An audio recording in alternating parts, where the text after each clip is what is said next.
할렐루야, 사랑하는 성도 여러분.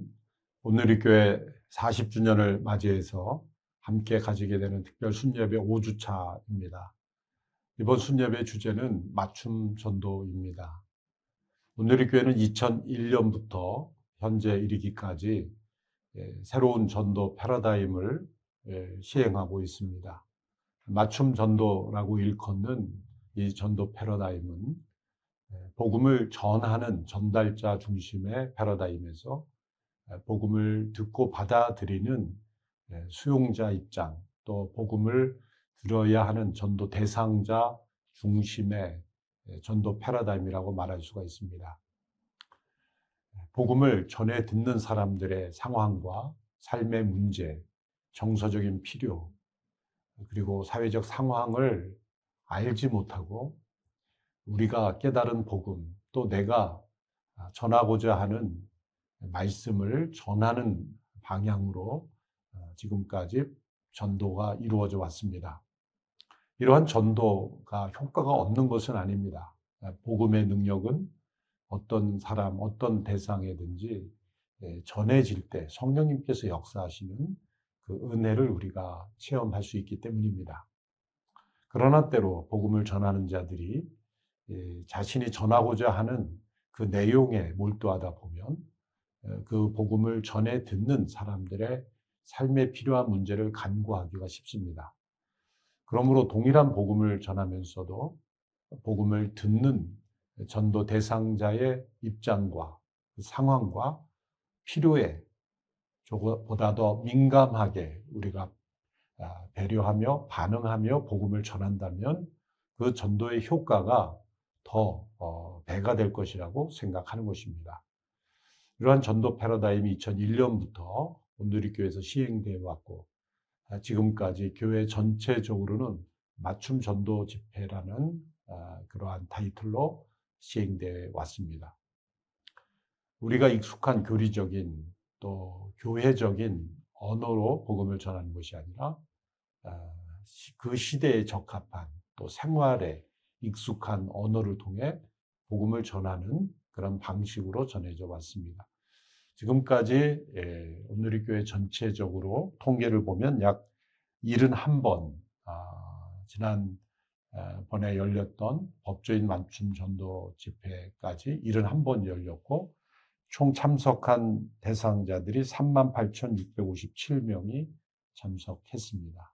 또 그 가운데 결신한 분이 16,882명, 그래서 57%의 결신율을 보이고 있습니다. 이것은 이렇게 많은 사람들이 참석하고 또 복음을 듣고 영접하게 된 것은 온누리교회가 단지 대형교회이기 때문이 아닙니다. 이런 맞춤 전도 패러다임이 이 시대에 적합한 패러다임이라는 것을 보여주는 증거라고 말할 수 있습니다. 더 나아가 일본의 복음을 전하는 러브소나타도 일본이라는 한 국가에 맞춤화된 국가적 맞춤 전도 집회라고 말할 수가 있는 것이죠. 따라서 우리가 이 맞춤 전도 원리를 모든 성도들이 깨닫고 또 순과 공동체 단위로에서도 이 전도 원리를 적용한다면 그 전도의 열매가 배가 될 것이며 또 우리가 개인적으로 전도할 때도 꼭 적용해야 할 원리라고 말씀드릴 수 있습니다. 먼저 이 맞춤 전도의 원리는 예수님의 전도 패러다임에서 우리가 발견됩니다. 예수님께서 복음서에서 복음을 전하실 때 그 대상자마다 그 내용이 다 다르셨다는 것에 우리는 주목해야 합니다. 대상자별로 예수님께서는 다른 대화의 내용으로 하나님 나라의 복음을 전하셨습니다. 대표적으로 요한복음 3장에 보면 니고데모에게 복음을 전하실 때 예수님께서는 하나님 나라의 신학적 개념으로 복음을 전하셨습니다. 밤늦게 찾아온 니고데모에게 예수님께서 단도직입적으로 말씀하십니다. 내가 거듭나지 아니하면 하나님 나라에 들어갈 수 없다. 왜 이 말씀을 니고데모에게 주셨을까요? 니고데모는 율법학자요, 이스라엘의 지도자요, 또 이스라엘이 대망하고 있던 하나님 나라 대해 가르치는 사람이었습니다. 그러므로 이 니고데모의 인식 속에는 이미 자신들은 하나님 나라의 백성이라고 생각했고 그 하나님 나라의 회복을 기대하고 있었던 것입니다. 그런데 그 하나님 나라의 회복을 정치적인 하나님의 나라 또 물리적이고 현세적인 하나님의 나라로만 생각하고 있었던 것이죠. 그러한 사람에게 거듭나야 한다라는 말씀으로 거듭남이 곧 하나님 나라에 들어가는 조건이라는 말씀을 통해 올바른 하나님 나라에 대해서 가르쳐 주셨고 또 니고데모에게 복음을 전한 것입니다. 요한복음에서 4장에 가면 우물가에 한 여인을 예수님께서 만나시죠. 그럼 우리의 방식대로 한다면 예수님께서 니고데모에게 하신 말씀처럼 그 여인에게도 내가 하나님 나라에 들어가려면 거듭나야 한다라고 말을 하고 싶지 않겠습니까? 근데 예수님은 하나님 나라에 대해서 전혀 그 여인에게 말하고 있지 않습니다. 그것은 이 여인은 사마리아 여인이었고 니고데모와 같이 하나님 나라에 대한 그런 소망이나 그런 신학적인 개념이 없었던 여인이었기 때문입니다.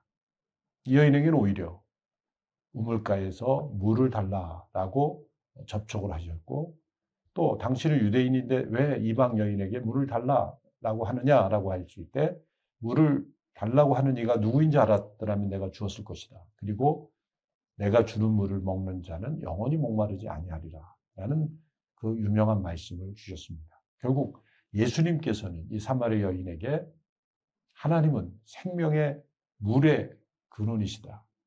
예레미야 17장 그리고 예레미야 2장에 나온 대로 생수의 근원 대신 하나님에 대해서 전파한 것입니다. 여인에게 있었던 인생의 목마름, 그 목마름을 해결할 분은 하나님이시다. 하나님은 곧 생수의 근원이시다. 이것이 예수님께서 이 여인에게 전하셨던 복음의 내용인 겁니다. 누가복음 18장에 가보면 한 젊은 부자 간원이 예수님께 찾아옵니다. 내가 어떻게 하면 영생을 얻을 수 있겠습니까? 율법에 뭐라고 되어 있느냐? 제가 어려서부터 이것을 다 지켰습니다. 라고 대답하자 이게 한 가지 부족한 것이 있는데 내가 가진 재산을 다 팔아 가난한 사람에게 주고 나를 따르라 라고 말씀하셨습니다. 이때 이 젊은 부자 간원이 재물이 많은 고로 근심하여 돌아갔다고 했습니다. 젊은 부자 관원이라는 이 단어 속에 이 사람은 그 당시에 존경받는 사람이요. 또 나름대로 인생에서 성취한 사람이요. 경건하게 율법을 지키려고 애쓰는 사람이었다는 걸 알 수가 있습니다. 쉽게 말하면 모범적인 유대 시민이었다는 것이고 보다 더 나은 엘리트였다는 겁니다. 예수님은 이 젊은 부자 간원의 마음속에 돈이 우상이었다는 걸 아시고 그 돈을 가난한 사람에게 나눠주는 강력한 조치가 없으면 당신은 하나님 나라를 경험할 수 없다라고 말씀하시고 도전하신 것입니다. 그런데 한 장 넘어서 누가복음 19장에 가보면 삭개오라는 세리장이 나오죠. 삭개오는 사람들에게 비난을 받는 삶을 살아왔습니다. 세리라는 직책상 로마를 대신하여 유대인들의 세금을 강제적으로 착취하는 그런 역할을 했기 때문이죠. 세리장까지 올랐으니 그는 많은 세월을 그러한 직책에 살아왔을 것이 분명합니다. 예수님께서 그 지역으로 들어가셨을 때 이 삭개오는 예수님을 보고자 하여 나무 위에 올랐습니다. 당시에 세리장이라고 한다면 중년 공무원입니다. 얼굴이 잘 알려진 공무원이 나무에 올라간다는 것은 우스꽝스러운 모습이죠. 단지 예수님에 대한 호기심만으로 나무에 올랐다고 볼 수 없습니다. 뭔가 삶의 위기에 처한 절박한 상황이 아니면 이런 행동이 나올 수가 없는 것입니다. 삭개오는 예수님을 멀리서 보고자 했으나 나무 위에 있는 삭개오를 예수님은 알아보시고 삭개오야 내려오라 내가 내 집에 유하여 하겠다라고 말씀하셨습니다. 유대인의 관습에 있어 그 집에 머물겠다고 하신 말씀은 친구가 되고 싶다는 말씀이죠. 사람들은 수군거렸습니다. 저가 누구인지를 안다면 그런 말씀하실 수가 없다라는 것입니다. 자, 18장에 나오는 예수님께서 주신 대화, 19장에 나오는 대화가 뭔가 바뀐 것처럼 보입니다. 젊은 부자 간원에게는 내가 내 집에 좀 머물러야 되겠다라고 한다면 사람들이 예수님과 잘 어울리는 사람이라고 생각했을 겁니다. 삭개오에게는 책망하시면서 내가 가진 재물을 다 팔아 가난한 사람에게 주고 나를 따르라 그랬으면 박수를 받았을 겁니다. 예수님은 정반대의 메시지를 던지신 것이죠. 젊은 부자 간원에게는 도전하시고 삭개오에게는 친구가 되어주시는 위로와 격려를 주셨습니다. 결론은 젊은 부자 간원은 돌아갔고 삭개오는 자발적으로 자신의 재산을 팔아 가난한 사람에게 주는 변화가 일어났습니다. 예수님은 사람들의 눈에 보이지 않는 그 대상자의 필요와 문제를 꿰뚫어 보고 계셨던 것입니다. 우리는 예수님처럼 이렇게 꿰뚫어 볼 능력은 없습니다. 그래서 우리는 기도하고 또 조사하고 연구하고 또 관계를 통해서 다른 사람의 문제를 깊이 이해하려고 노력해야 하는 것입니다. 사도 바울은 고린도전서 9장에서 자신의 모든 사역의 원리를 이렇게 표현하고 있습니다. 고린도전서 9장 18절에서 22절의 말씀을 우리 자막을 통해서 함께 읽겠습니다. 그렇다면 어떻게 해야 내게 상이 있겠습니까? 그것은 내가 복음을 전할 때 값없이 전하고 전도자로서 내 권리를 다 사용하지 않는 것입니다. 내가 모든 사람에 대해 자유로우나 스스로 모든 사람에게 종이 됐습니다. 이는 내가 더 많은 사람을 얻기 위해서입니다. 유대 사람들에게 내가 유대 사람처럼 된 것은 유대 사람을 얻기 위해서입니다. 나 자신이 율법 아래 있지 않지만 율법 아래 있는 사람들에게 내가 율법 아래 있는 것처럼 사람처럼 된 것은 그들을 얻기 위해서입니다. 내가 그리스도의 율법 아래 있기 때문에 하나님의 율법을 떠난 사람이 아니지만 율법 없는 사람들에게 율법 없는 사람처럼 된 것은 그들을 얻기 위해서입니다. 연약한 사람들에게 내가 연약한 사람처럼 된 것은 연약한 사람들을 얻기 위해서입니다. 내가 여러 사람에게 여러 모양이 된 것은 어떻게든지 몇 사람이라도 더 구원하기 위함입니다. 사도 바울이 몇 사람이라도 더 구원하고자 자신이 어떻게 복음을 전했는지를 설명합니다. 나는 모든 일에 자유하나 스스로 종이 되었다. 자신의 권리를 스스로 내려놓는 자세인 것이죠. 두 번째로 여러 사람에게 여러 모양이 되었다. 율법 없는 자에게 율법 없는 자와 같이 되었고 율법 있는 자는 율법 있는 자와 같이 되었다. 이 말씀은 유대인들에게 복음을 전할 때는 구약을 인용하면서 복음을 전했고 또 율법을 전혀 지식이 없는 이방인들에게 복음을 전할 때는 구약을 인용하지 않고 당시의 문화나 문학이나 사회의 그러한 내용을 통해서 복음을 전했다는 거죠. 사람들의 있는 종교적 심리 또 사람들의 문화적 관념 이런 걸 통해서 복음을 전했다는 겁니다. 대표적인 예가 사도행전에 나타나죠. 사도행전 13장의 비시디 안디옥의 회당에서 바울이 복음을 전할 때 그는 구약의 성취로 오신 예수님을 전합니다. 많은 구약을 인용합니다. 그런데 사도행전 17장의 아레오바고 광장에서 복음을 전할 때는 구약 인용이 전혀 나타나지 않습니다. 왜냐하면 그들은 구약을 전혀 알지도 못하는 사람들이기 때문이죠. 도리어 헬라의 식구를 인용합니다. 우리가 그를 힘입어 기동하여 사느니라. 우리가 그를 힘입어 산다라고 당시 헬라 시인들이 말했던 시에 그는 하나님이 아닙니다. 그들이 말했던 것은 아폴로 신입니다. 그런데 과감하게 그 시를 인용하여 당신들이 우리가 힘입어 산다라고 말했던 그가 아폴로가 아니라 창조주 하나님이다 라고 설명하는 거죠.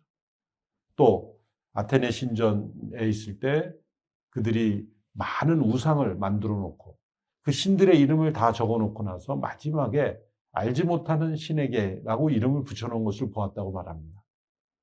그 알지 못하는 신에게라고 이름을 붙인 이유는 불안하기 때문이죠. 혹 우리가 모르는 신이 있으면 어떡하나 불안한 마음으로 알지 못하는 신에게라고 이름을 붙여놓은 겁니다. 사도 바울이 그것을 픽업하여 복음을 전한 겁니다. 당신들이 알지 못하는 신이 있다고 써붙여놨는데 그 알지 못하는 신을 내가 너희들에게 알려주겠다. 그분 바로 천지를 창조하신 창조주 하나님이시다.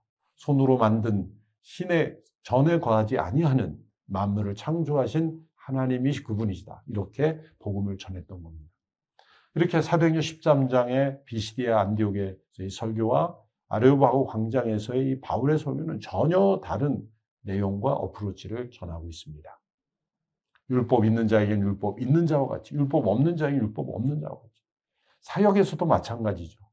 디도라는 제자에게는 할례를 절대로 받지 않도록 했습니다. 근데 디모데에게는 할례를 받으라고 권합니다.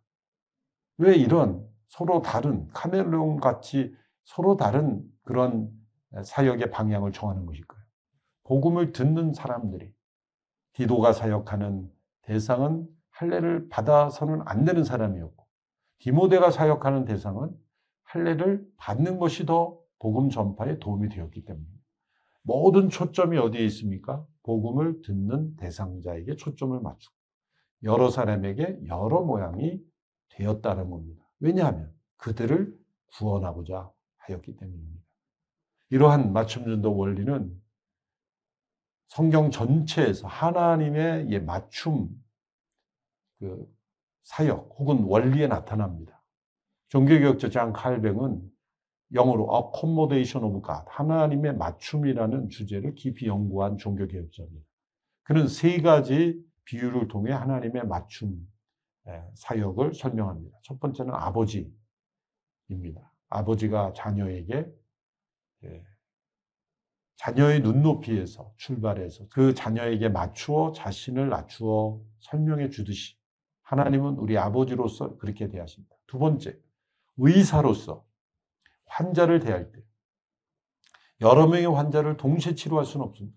한 사람 한 사람 치료하는 것이죠. 또 환자의 입장에서 환자의 문제 속에서 환자와 자신을 동일시하는 그런 의사가 훌륭한 의사죠. 그러면서도 그 병을 치료하는 거죠. 병원에 가보면 이 치과 치료를 받으면 훌륭한 치과 선생님은 이를 두들기며 여기가 아프시죠? 저기가 아프시죠? 그대로 들어맞습니다. 어떻게 내가 아픈 것을 아실까?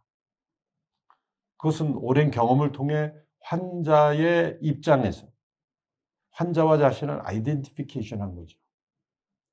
그러면서 그 병을 치료할 수 있는 의사의 능력. 이것이 대상자 맞춤의 치료 아니겠습니까? 세 번째로 교사인 경우에 학생이 무엇을 모르고 또 학생이 그걸 깨닫게 하기 위해서는 학생 입장으로 내려가야 훌륭한 교사인 겁니다. 자신이 아는 지식을 털어놓는다든지 학생은 이해하지 못하는데 학생 입장으로 내려가지 못한다면 훌륭한 교사가 되지 못하죠. 하나님은 우리 아버지시며 훌륭한 의사시며 또한 훌륭한 교사로서 우리를 가르치시고 우리에게 예수 그리스도 안에서 구원받도록 성경을 통해 우리에게 그분의 뜻을 계시하여 주신 것입니다.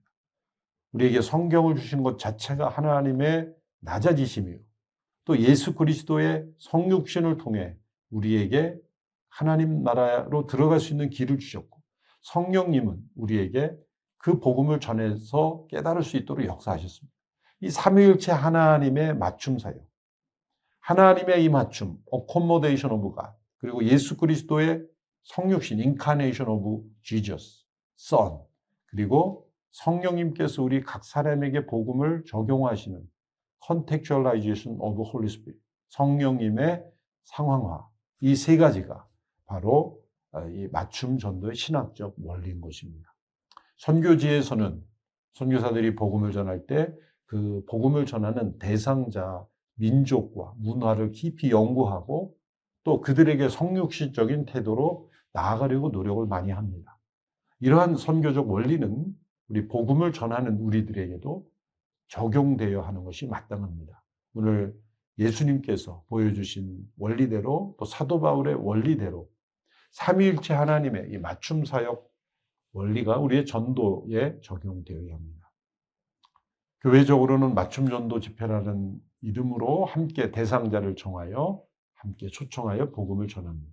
우리 공동체와 순별로는 적은 인원을 초청하기 때문에 그 자체가 맞춤 사역이 되는 것입니다. 어떤 멋진 타이틀을 정하지 않아도 우리 순회 한 영혼을 초대해서 그 사람을 위한, 그 가정만을 위한 모임으로 우리가 만든다면 그 자체가 맞춤이 되는 거죠. 그분은 어떤 분인지를 우리가 서로 공유하고 기도하고 그분이 어떻게 마음을 열 수 있을까를 연구하고 또 그분에게 꼭 필요한 맞춤 메시지가 무엇일까라는 것을 순장님과 순원들이 함께 기도하는 가운데 때로는 누군가 간증을 하고 누군가 식사 대접을 하고 또 누군가 복음을 전하는 이러한 연합사역을 통해서 열린 순예배를 시행한다면 그 자체가 훌륭한 맞춤 전도인 것입니다. 공동체도 마찬가지입니다. 이제 국가적으로는 일본의 이 맞춤 전도 사역을 저희가 계속 시행하고 왔습니다. 많은 열매가 있었습니다. 주님 다시 오실 때까지 우리에게 주어진 이 전도의 소명을 다하기 위해서 한 영혼 한 영혼, 또 한 그룹 한 그룹, 한 나라 한 나라를, 또 한 민족 한 민족을, 한 종족 한 종족을 우리가 함께 품고 맞춤 전도를 통해 우리가 복음을 전하는 그러한 귀한 교회 되기를 바랍니다. 오늘 순에서 함께 어떻게 하면 우리가 열린 순예배를 통해 잃어버린 영혼을 전도하는 순이 될 것인가, 그런 공동체가 될 것인가를 함께 논의하고 기도하는 복된 자리가 되기를 바랍니다. 감사합니다.